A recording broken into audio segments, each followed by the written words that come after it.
was very interested in why over the 30 years that I've been working with leadership teams, how come so often I would go and meet a very senior leadership team where the average IQ was way over 120, and yet the team collectively, it seemed to me, functioned somewhere around an IQ of around 60.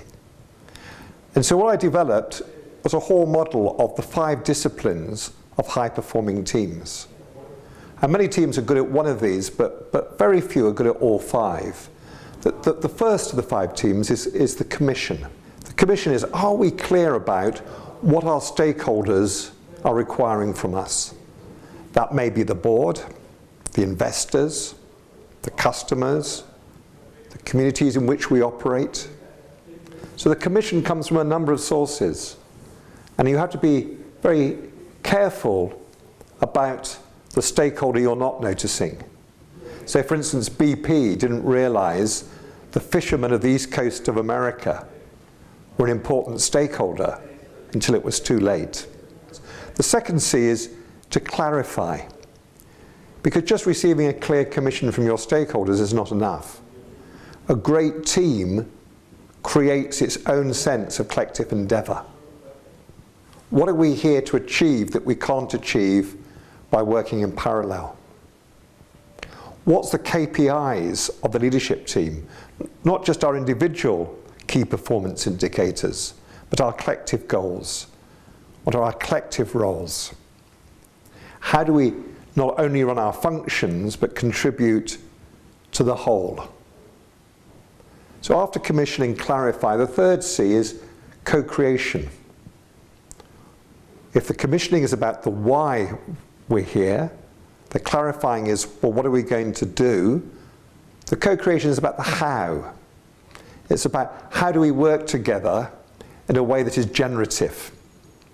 So how do we have meetings where we're not just exchanging pre-cooked thoughts, but we're generating new thinking that none of us had before we came into the room? The fourth C is about connecting. Great teams aren't just ones that have good meetings.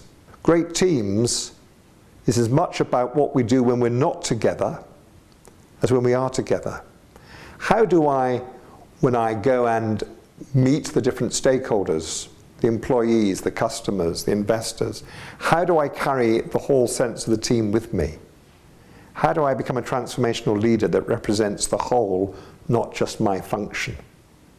And the final C is core learning. How does the team develop and learn, not just the individuals within it? How does a team take time out to reflect on its development, to ask how does it grow its collective capacity? And how does it become a source of individual stretch and development for all its members?